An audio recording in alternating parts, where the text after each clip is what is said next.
Who is ready for the ending of Crenshaw? We've been on this amazing journey with Jackson and his family and Crenshaw, his imaginary friend. Let's find out how this book ends, and then we're going to think and talk about it. When I awoke, Robin, Aretha, and Crenshaw were spread out on my mattress. Robin and Aretha were both drooling a little bit. Sitting on the floor across from us were my mom and dad. They had on their bathrobes. My dad had my crumpled note flattened out in his lap. "Good morning," my mom whispered.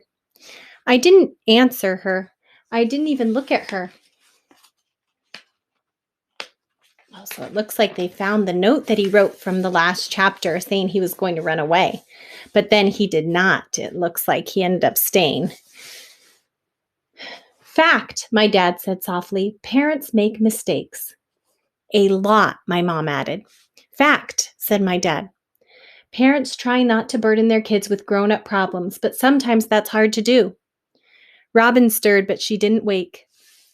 "Well, it's hard being a kid too," I said. I was glad I sounded so angry. "It's hard not to know what's happening." "I know," said my dad. "I don't want to go back to that time," I said, my voice getting louder with each word. "I hated you for putting us through it. It wasn't fair. Other kids don't have to sleep in their car. Other kids aren't hungry." I knew that wasn't true. I knew that lots of other kids had it worse than I did, but I didn't care. "Why can't you just be like other parents?" I demanded. I was crying hard. I gasped for breath. "Why does it have to be this way?" My mom came over and tried to hug me. I wouldn't let her. "We're so sorry, sweetheart," she whispered. My dad sniffled. He cleared his throat. I looked over at Crenshaw. He was awake, watching me carefully. I took a deep, shuddery breath. "I know you're sorry, but that doesn't change the way things are." "You're right," said my dad. No one talked for a few minutes. The only sound was Crenshaw purring gently, and only I could hear him. Slowly, very slowly, I began to feel my anger changing into something softer. "It's okay," I finally said. "It's really okay. I just want you to tell me the truth from now on. That's all." "That's fair," my dad said. "More than fair," my mom agreed. "I'm getting older," I said. "I can handle it." "Well, then here's another fact," said my dad. "Last night, I called the guy who wanted to buy our guitars. He told me his brother owns that music store down by the mall. He needs an assistant manager. His brother also has a garage apartment behind the store that won't be occupied for a month. It'd give us a roof over our heads for a little while anyway. Maybe some more work." "That's good, right?" I asked. "It's good," my dad said, "but it's not a certainty. Here's the thing, Jackson. Life is messy. It's complicated. It would be nice if life were always like this." He drew an imaginary line that kept going up and up. "But life is actually a lot more like this." He made a jiggly line that went up and down like a mountain range. "You just have to keep trying." "What's that expression?" asked my mom. "Fall down 7 times, get up 8?" "More fortune cookie wisdom," said my dad, "but it's true." My mom patted my back. "Starting today, we'll be as honest as we can. Is that what you want?" I looked over at Crenshaw. He nodded. "Yes, that's what I want." "All right then," said my dad. "It's a deal." "Fact," said my mom. "I'd really like some breakfast. Let's go see what we can do about that." So it looks like for the first time, Jackson was honest with his parents, which is what Crenshaw's been trying to get him to do this entire time. Chapter 51. The music store looked pretty run down. We waited in the car while my parents went to talk to the owner. It took a long time. Robin and I played cereal ball with her T-ball cap and some glass and some sugarless bubble gum. "You remember those purple jelly beans?" Robin asked. "The magic ones?" Robin nodded. "They were maybe not so magic." I sat up straight. "What do you mean?"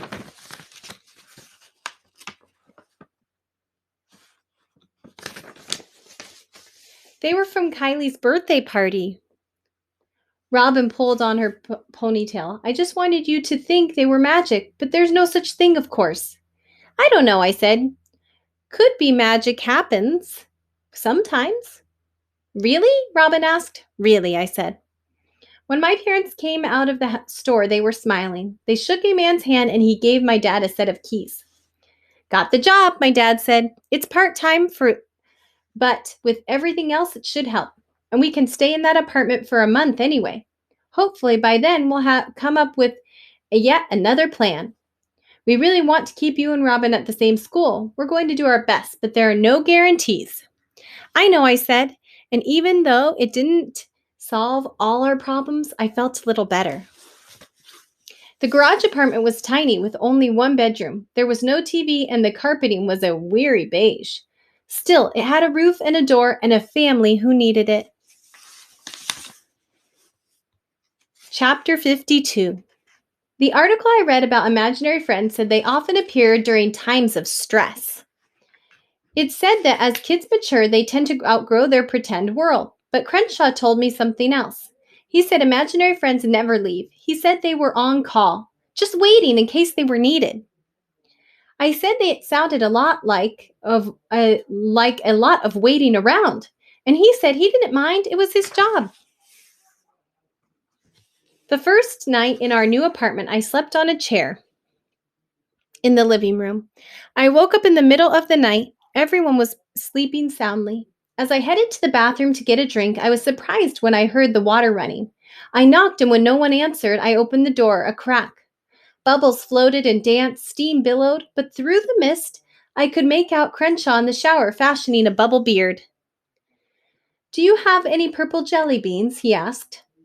Before I could answer, I felt my dad's hand on my shoulder. "Jackson, are you okay?" I turned and hugged him hard. "I love you," I said, "and that's a fact." "I love you too," he whispered. I smiled, recalling the question I'd been meaning to ask. "Dad," I said, "have you ever known anyone by the name Finian?" "Did you say Finian?" he asked with a faraway look in his eyes.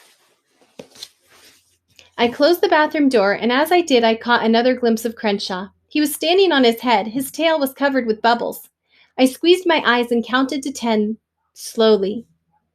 10 seconds seemed like the right amount of time for me to be sure he wasn't going to leave. When I opened my eyes, Crenshaw was still there. There had to be a logical explanation.